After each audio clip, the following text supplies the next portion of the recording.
The story written here is not so much scary as it is creepy. It is told from the point of view of someone who grew up in a small town deep in the mountains of Mexico.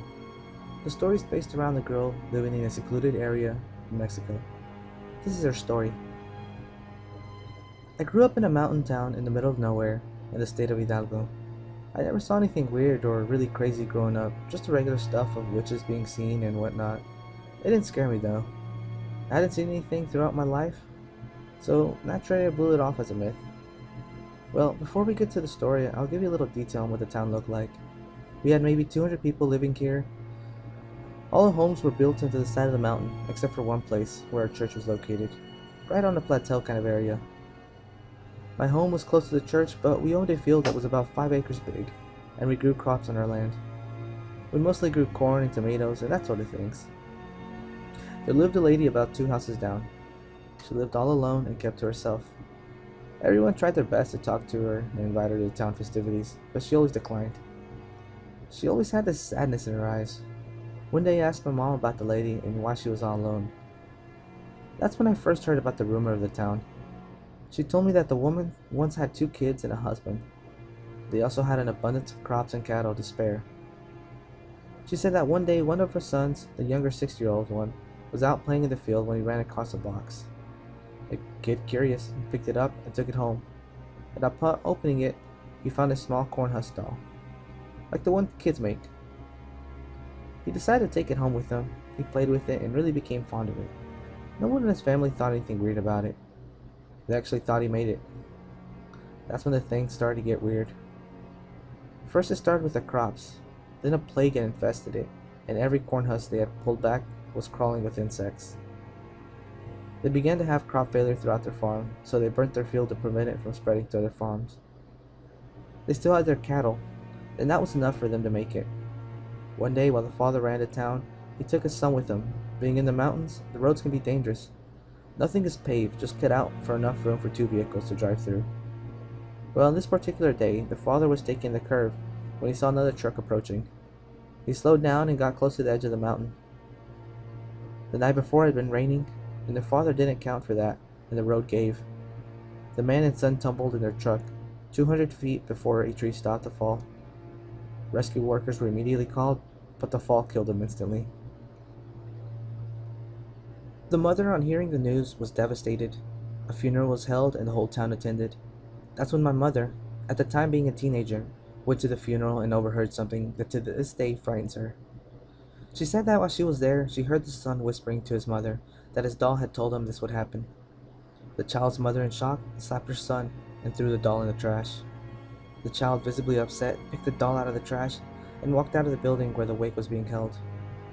After the wake had ended, my mother said she went home with her parents, and the next morning, bad news had struck. The woman's child had gone missing. The local police, which our town doesn't actually have, instead the nearest police station was called out, about 20 minutes away. They sent a squad to investigate. After he arrived, he called for a search team to be conducted, about 30 volunteers. The search went on for about a week. They searched for miles, but not a trace of the child could be found. After the week ended, the officer said that 5 people would stay to keep searching for at least a month. A month went by and nothing turned up. That's when the woman, now alone, became very secluded and became the hermit she is today. I, being a sympathetic 16-year-old girl, and well, honestly curious as well, decided I wanted to speak to her. One morning, I decided today's the day. I walked up to her house, a nice 2-story home that looked a little beat up because of time and weather, but was nice nonetheless, and knocked on the door. I didn't hear anything at first, then I heard some shuffling, and then a frail old voice call out, "Who is it?" Crap, I thought. I didn't even bring a gift. And I called back, I'm your neighbor from 2 houses over. And hearing this, she came to the door. "Ah, you're Maria's daughter. Such a sweet woman your mom is." I nodded in agreement. "So what brings me to my house?" "I just wanted to talk to you. We're so close to each other, but we never speak, so I thought it was time to break the silence." She nodded in appreciation. She invited me in and I entered. The next few hours, we spent talking about how my school was going and what my plans for the future were. She told me she appreciated the company because no one had visited her in such a long time. I then grew enough courage to ask a serious question, something I knew the answer to, but I wanted to hear from the source. I asked what happened to her family. She got really serious, and for a second, I didn't think she would answer. It was the townspeople, she simply said. I was confused, and I think she saw that because what she told me next made me shiver. She said that her family was the wealthiest in the area, owning large farm area and a lot of cattle. She had rumors about a group of people in town who practiced in the dark arts of witchcraft and worshipping of death. Like everyone else in town, she thought they were just rumors. That's when one night she was looking out her window that overlooked their fields when she saw a light coming from the field. She told her husband, who went out to investigate. When he got there, he said he didn't find a thing. Turns out they had summoned some being into the doll her child had picked up. The reason she knew this is because when her son had shown her the box, it had weird writings on it, and her son referred to the doll as a living thing. I was disturbed. I didn't know what to think, but I asked her one more question. I asked her why she kept herself hidden in her home, rarely coming out. Her answer? She said after her son's disappearance, she had an encounter with a hooded man who walked into her home while she slept and woke her. The only thing he said was, "He is ours, and if you want him to live, don't look for him." After talking for a bit, I thanked her for inviting me in and apologized if I intruded. She said no and not to worry about it. As I stepped out the door, she grabbed me and looked me stern in the eyes.